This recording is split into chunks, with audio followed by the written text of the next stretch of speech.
तो उपस्थित सभी भक्तों का मैं हृदयपूर्वक स्वागत करता हूँ आज के इस सकल हिंदू समाज विराट ये जो हिंदू सभा है इसमें आप सभी का स्वागत है। और आज हम यहाँ पे अक्षय तृतीया इस सुअवसर पे भगवद गीता पूरा भगवद गीता एक संक्षिप्त रूप में श्रवण करेंगे और उसके बाद फिर आगे का कार्यक्रम है। तो आप सभी को मेरी आवाज़ ठीक से सुनाई दे रही है? आ रही है आवाज़ सबको ठीक से? तो बोलो जोर से हरि बोल। अच्छा, तो आज अक्षय तृतीया है। तो अक्षय बच्चों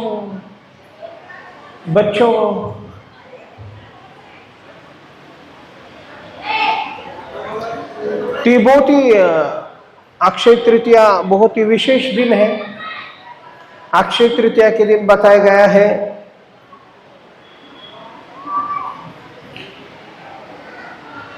कि आज के दिन भगवान परशुराम जी का जन्म हुआ था। बोलो परशुराम भगवान की। तो परशुराम भगवान का जन्म हुआ था, उनका प्राकट्य हुआ था और उन्होंने 21 बार ये धरती से क्षत्रियों को नष्ट किया था। 21 बार। This is too sad. 21 बार क्षत्रियों का वध किया था। तो जब उनके पिता जमदग्नि का वध किया था तो उनकी माँ रेणुका माता है, उनकी माँ ने 21 बार अपनी छाती को पीट के आक्रोश और शोक किया था।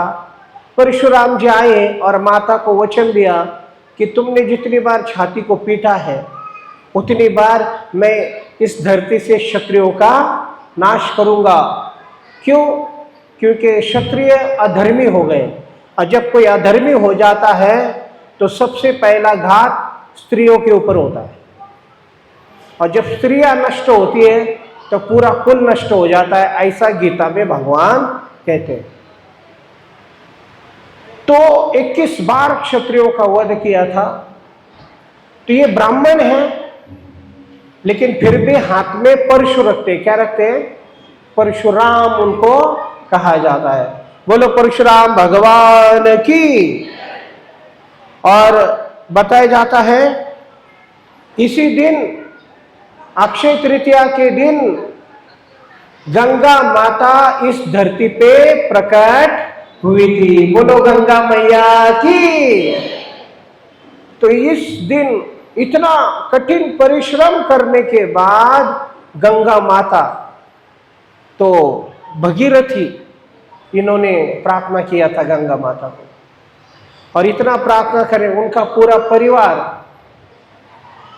तब करके जब भगीरथी को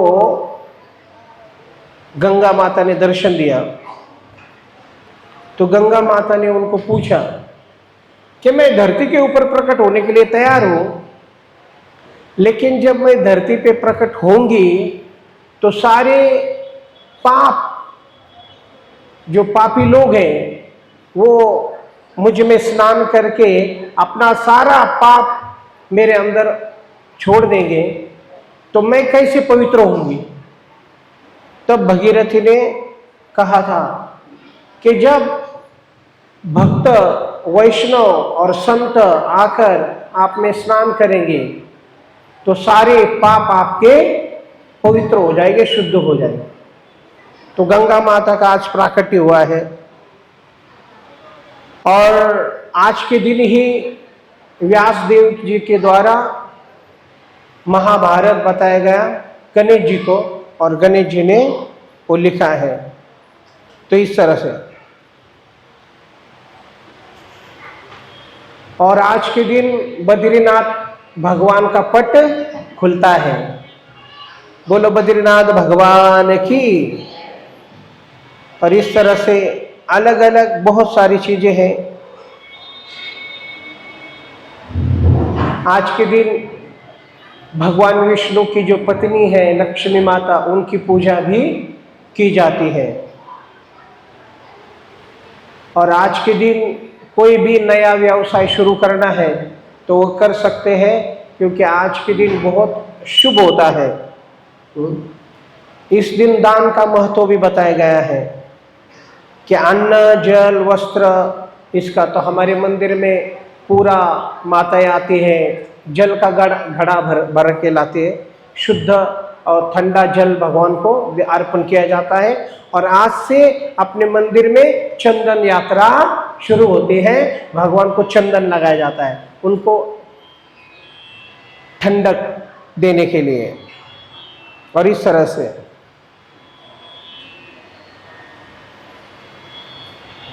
हाँ, इसमें हाँ ठीक है, तो चंदन यात्रा शुरू होती है। तो आज के दिन ही ये सुंदर कार्यक्रम हमने यहाँ पे आयोजित किया है। तो अभी हम भगवद गीता से सारांश में भगवद गीता का आज श्रवण करेंगे। सब भक्त लोग ध्यान से भगवद गीता का श्रवण करना है।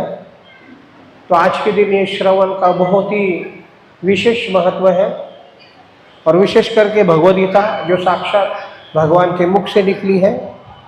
तो सबसे पहले हम श्लोक बोलेंगे पहला, सब बोलिए मेरे पीछे।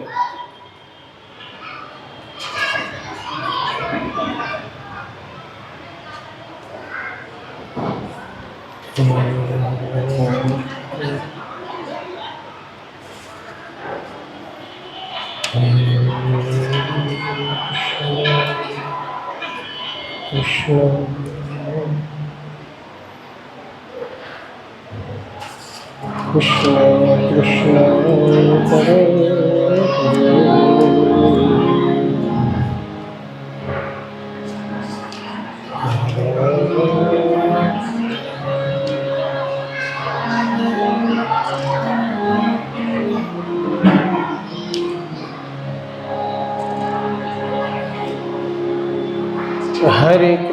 हरे कृष्ण कृष्ण कृष्ण हरे हरे, हरे राम हरे राम राम राम हरे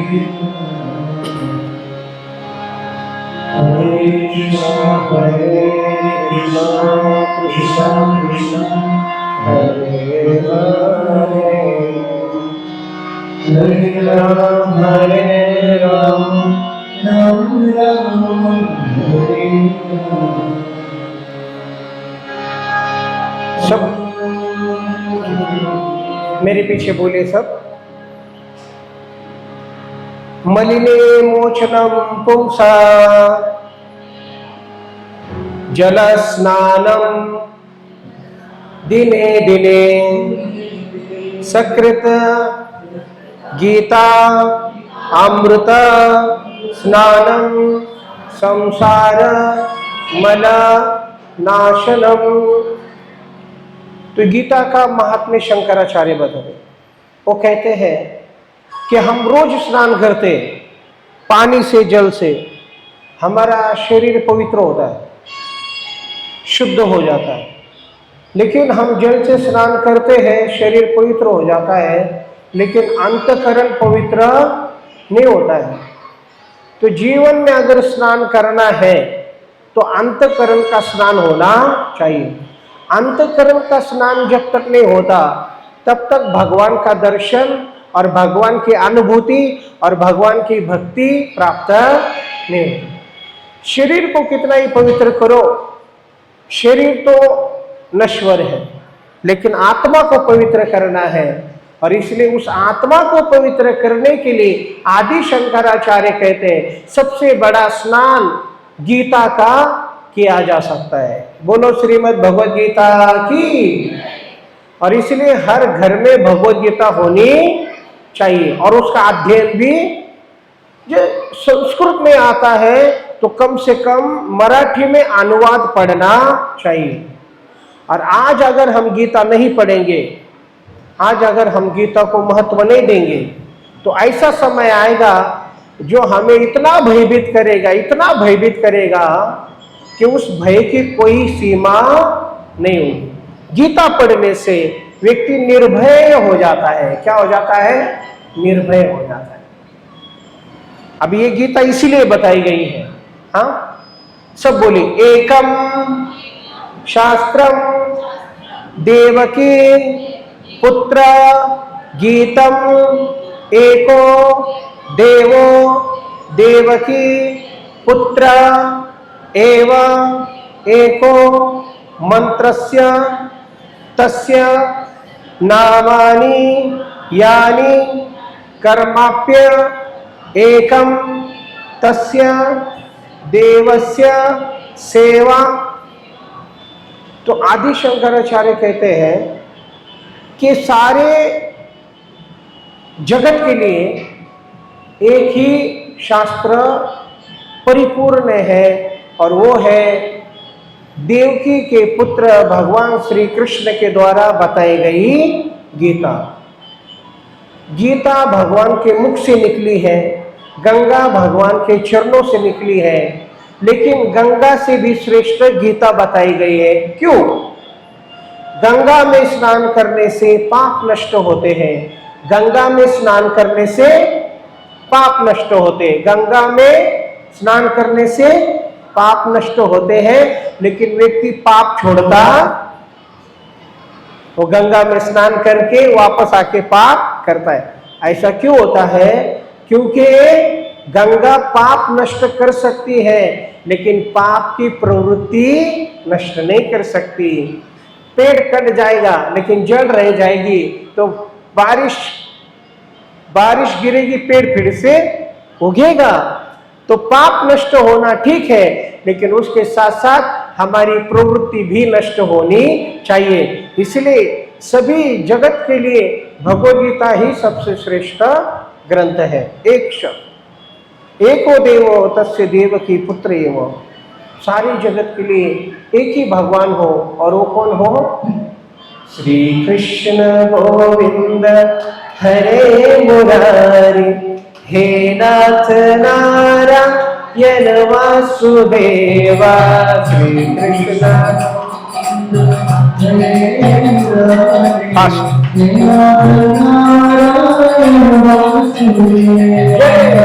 कृष्ण गोविंद हरे मुरारी, हे नाथ नारायण वासुदेवा। श्री कृष्ण हे नाथ नारायण वासुदेवा, हे नाथ नारायण वासुदेवा, हे नाथ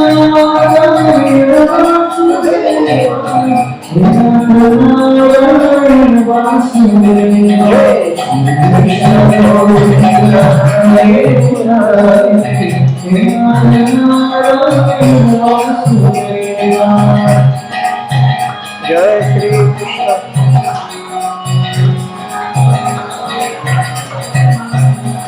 तो सबके लिए एक ही भगवान हो, एको मंत्रस्य तस्य नामानि यानि।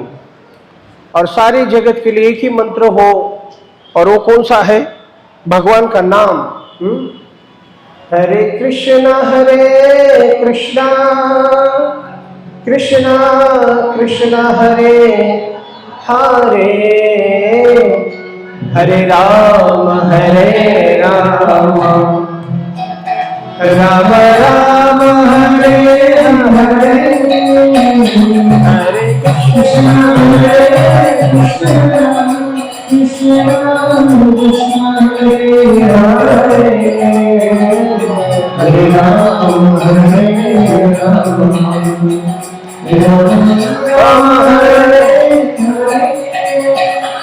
हरे कृष्णा कृष्णा हरे हरे, हरे राम हरे हरे।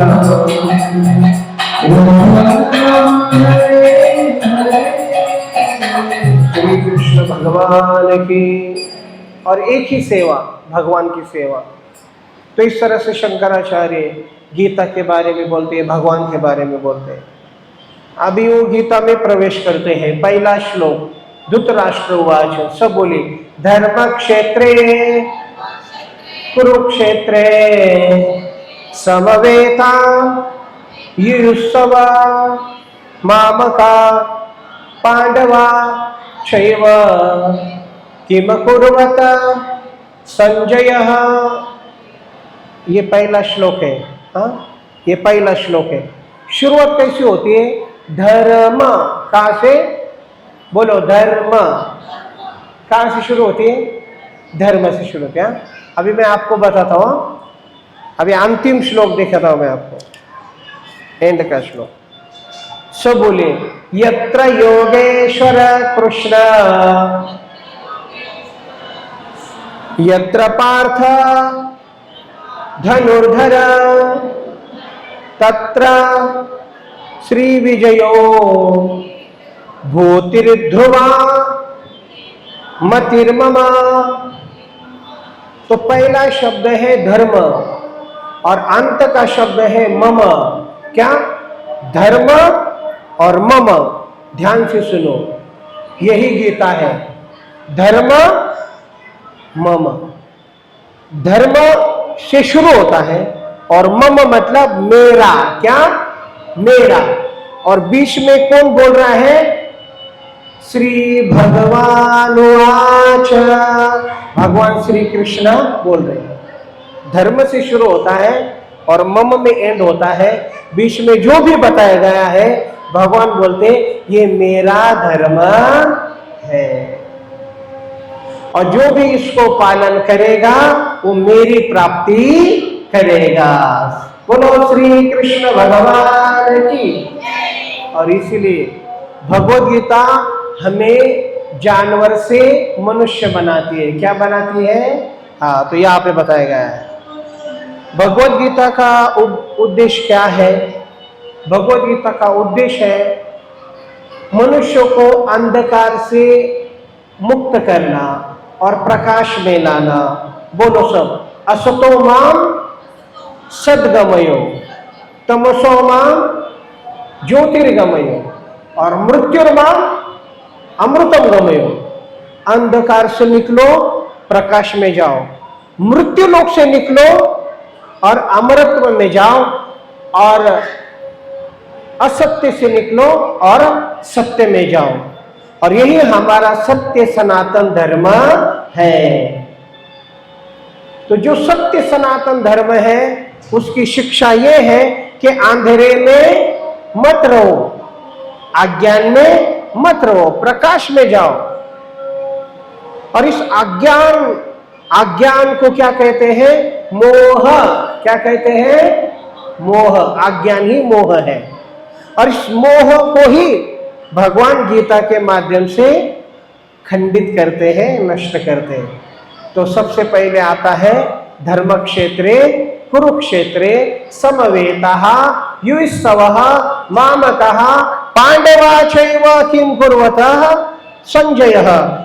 धृतराष्ट्र संजय को पूछ रहा है, हस्तिनापुर में राजमहल में बैठकर पूछ रहा है। क्या पूछ रहा है? कि हे संजय, मेरे पुत्र और पांडु के पुत्र कुरुक्षेत्र में एकत्रित आए हैं युद्ध की इच्छा से। क्या कर रहे हैं? क्या किया उन्होंने? वो खुद बोल रहा है युद्ध की इच्छा से आए हैं, तो वो युद्ध ही करेंगे या डांडिया खेलेंगे वहां पे?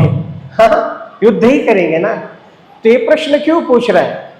ये प्रश्न पूछने के पीछे क्या अभिप्राय है? क्यों पूछ रहा है? वो अंधा है। दो चीजें हैं, वो अंधा है फिर भी सुनने की इच्छा है। कम से कम ये तो हमें सीखना चाहिए। किससे? धृतराष्ट्र से।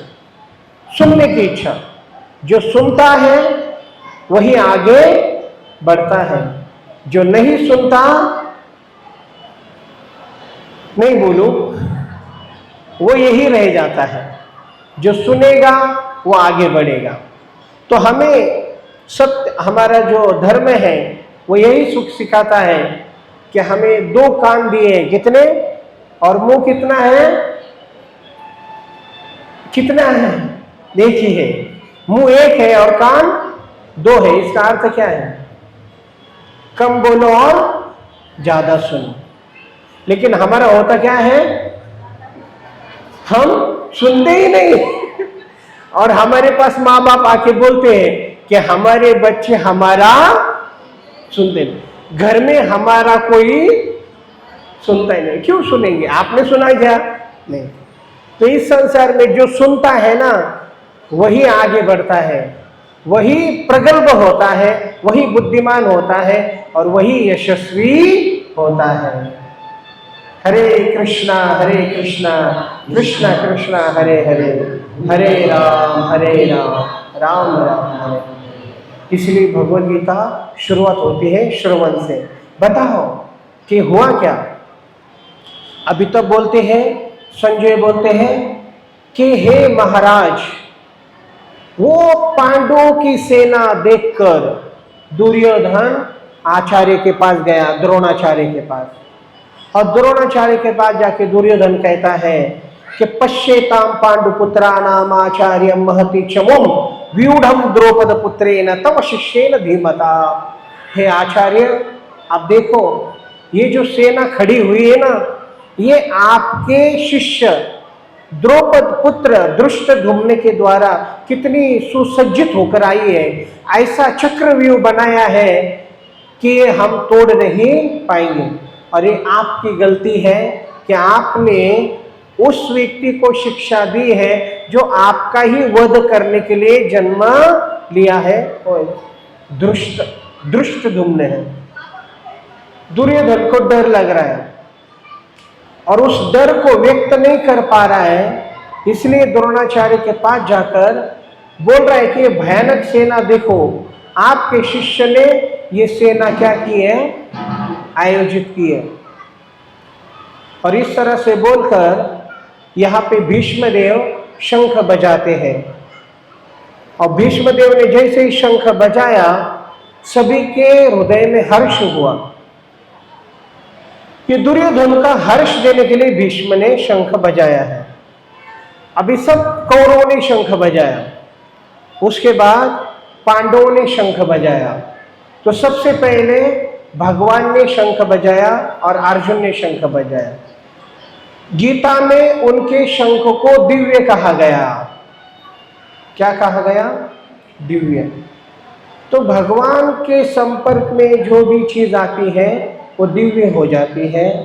इसलिए हमारा जीवन अगर भगवान के संपर्क में आ जाएगा तो वो भी दिव्य हो जाएगा। यहाँ पे 9 लक्षण बताए गए पांडवों की विजय के। पहला बताया गया शंख। शंख भगवान विष्णु का आयुध है, हमेशा शंख भगवान के हाथ में रहता है। तो शंख सबसे पवित्र माना गया है। शंख की ध्वनि जिस घर में होती है उस घर में भूत पिशाच नहीं आते, शुद्ध हो जाता है। इसलिए मंदिर में शंख बजाया जाता है। शंख एक समुद्र जीव की हड्डी है। अगर किसी मनुष्य की हड्डी को स्पर्श किया जाए तो स्नान करना पड़ता है।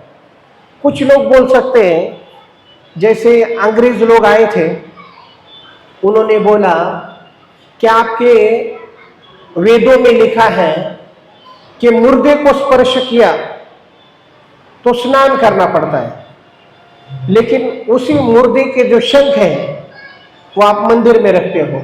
हाँ, विष्ठा को हाथ लगाया तो स्नान करना पड़ता है, और वही गाय का गोबर आप घर में लेपते हो। ये कैसी मूर्खता है, ये विरोधाभास है आपके शास्त्रों में। आप लोग मूर्ख हो। ऐसा ब्रिटिश लोगों ने हमको मूर्ख बनाया। लेकिन अगर हम शास्त्र पढ़ते हैं, गीता पढ़ते हैं, वेद पढ़ते हैं, भागवत पढ़ते हैं, तो हम उनको उत्तर क्या दे सकते हैं। देखो, वेदों में बताया गया है कि गाय सबसे पवित्र है। बोलो गौ माता की। एक ऐसी ही प्राणी है पूरे 84 लाख योनि में, जिसका गोबर सबसे पवित्र माना गया है। गाय के गोबर में लक्ष्मी का वास है, गाय के गोमूत्र में साक्षात गंगा का वास है, गाय के कंठ में साक्षात महादेव का वास है। और जब गाय कोई भी घास खाती है तो कभी कभी जहरीला घास भी खा लेती है ना, तो जहर कंठ में ही रहता है, दूध में आता नहीं। बोलो गौ माता की। क्यों कंठ में क्यों रहता है जहर? क्योंकि महादेव वहां पे बैठे, महादेव सारा जहर वहीं पे पी लेते। यहाँ पे नारायण बैठे, गाय के यहाँ नारायण है, इस तरह से। तो हम लोग गौ माता की पूजा करते हैं, हम लोग गंगा की पूजा करते हैं, हम लोग सूर्य देव की पूजा करते हैं, हम लोग चंद्र देव की पूजा करते हैं, हम गणेश जी की पूजा करते हैं। तो how long I can go? 10-15 minute चलेगा ना? लाइट टाइम मेरे को उधर से जो है इशारा करो हाथ नहीं, फिर आपको पोर्शन समझना पड़ेगा ना। क्या आप पहले कर देंगे पोर्शन के पहले कर देंगे, क्या पहले बाद नहीं करेंगे? कैसा करने का? क्या नहीं, पोर्शन देने वाले का पूरा शुरू कर देंगे। थोड़ा उन्होंने क्या बोला अभी 10 मिनट दो, क्योंकि 1:30 बहुत होगा। चलिए उनका 40 मिनट बाकी है। चलिए ठीक है, वो रेडी है ना? हाँ, ऑलरेडी है। चलो 10 मिनट चलो बोल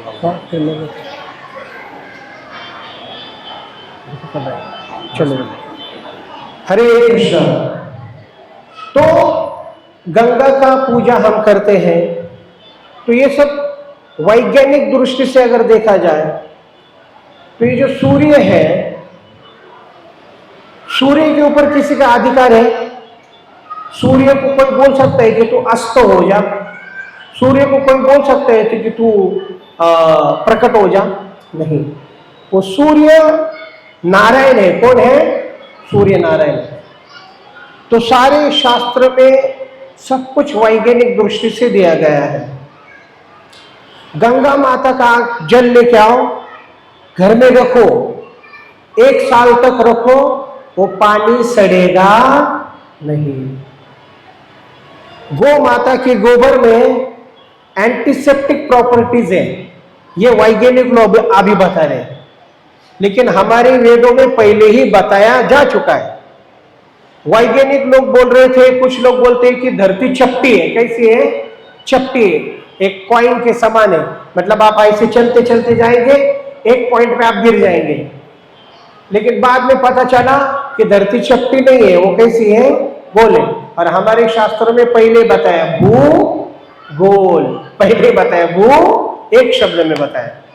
तो इसीलिए ये शास्त्र कोई काल्पनिक नहीं है, ये कोई सिर्फ मनोरंजन के लिए नहीं है। अगर मैं घुसूं इसमें वैज्ञानिक दृष्टि से तो आपको कुछ भी समझ में नहीं आएगा। हाँ, लेकिन ये शास्त्र इतने गहरे हैं, इतने गहरे हैं। ये गीता आज तक हजारों लोग ने, लाखों लोगों ने इसके ऊपर अध्ययन किया है, इसके ऊपर व्याख्याएं की है, लेकिन आज तक इसकी गहराई कोई समझ नहीं पाया। कोई ऐसा नहीं कह सकता कि मैं गीता पूरा समझ गया। शुरुआती ऐसी होती है। तो यहाँ पे भगवान कुछ प्रश्न बताते हैं, वो बस हम प्रश्न। तो सबसे पहला प्रश्न है कि अर्जुन बोलते हैं पहले अध्याय में, वध करना पाप है। क्या बोलते हैं? वध करना पाप है। भगवान बोलते हैं वध करना पाप है, लेकिन आतताइयों का वध करना पाप नहीं है। बोलो श्री कृष्ण भगवान की। यही भगवान श्री कृष्ण अर्जुन को शिक्षा दे रहे। क्या बोल रहे? कि आत्मा का कभी नाश नहीं होता, आत्मा अमर है। आत्मा के 4 गुण है। कितने? 4। आत्मा को अग्नि से नहीं जलाया जा सकता, आत्मा को पानी से नहीं भिगाया जा सकता, आत्मा को हवा में सुखाया नहीं जा सकता, और आत्मा को किसी शस्त्र से काटा नहीं जा सकता। आत्मा कैसी है? अमर है, अचिंत्य है, इस तरह से भगवान कहते हैं। और इसलिए अर्जुन, तुम अपने स्वधर्म का पालन करो। तुम क्षत्रिय हो और सारे राज्य की रक्षा करना तुम्हारा कर्तव्य है।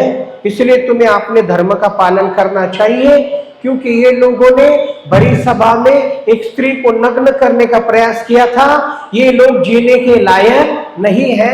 अगर दुर्योधन राजा बन गया तो उसने एक स्त्री को नग्न किया था, जब वो राजा बनेगा तो जैसी राजा वैसी प्रजा, इसलिए इसका वध होना ही चाहिए। बोलो श्री कृष्ण भगवान की।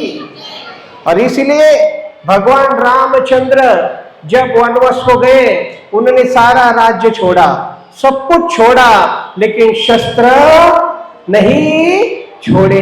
ये हमारा सनातन धर्म है। हमारी दुर्गा माता भी हाथ में क्या लेती है?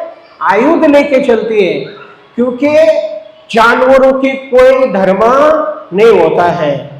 हम देखते हैं आज छोटी छोटी लड़कियों के ऊपर रेप होता है। एक लड़की ऐसे फंस गई, हमारे संपर्क थी, वो ऐसे ही किसी मुसलमान कोई लड़का था, उसके चक्कर में फंस गई। 16 साल की लड़की थी और उसके ऊपर सब रेप हो गया।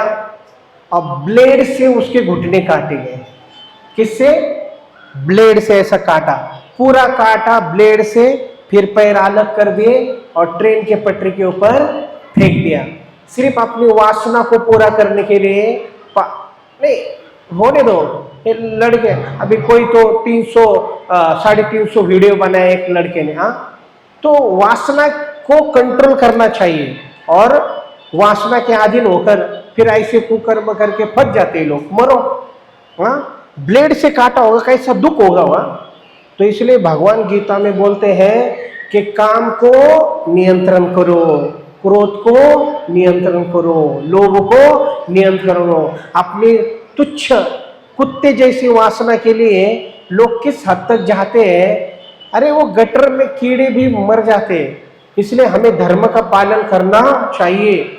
हाँ, हमारा शरीर पवित्र है, उसको पवित्र ही भगवान को अर्पण करना चाहिए। बोलो श्री कृष्ण भगवान की। और भगवान बोलते हैं अर्जुन को, अर्जुन सुख दुख में समान रहो। ये सुख दुख आएगा और जाएगा, इससे विचलित मत हो, बस मेरा चिंतन करो। हरे कृष्णा कृष्णा कृष्णा हरे हरे, हरे राम राम राम हरे हरे। और इस तरह से भगवान बोलते हैं मेरी भक्ति करो। और अंत में भगवान बोलते हैं, संजय बोलते हैं, जहां भगवान श्री कृष्ण है, जहां अर्जुन है, वहीं पे धर्म है, वही नीति है, और वहीं पे साक्षात लक्ष्मी है। तो हमारे घर में भगवद गीता होनी चाहिए। और हमारे जो जनरेशन है, जो बच्चे हैं, उनको भी भगवद गीता बचपन से सिखानी चाहिए। जीजा माता ने छत्रपति शिवाजी महाराज को बचपन से ही रामायण, महाभारत, गीता का ज्ञान दिया, और इसलिए आज हम सब सुरक्षित हैं। बोलो छत्रपति शिवाजी महाराज की, श्री कृष्ण भगवान की, ग्रंथराज भगवद गीता की।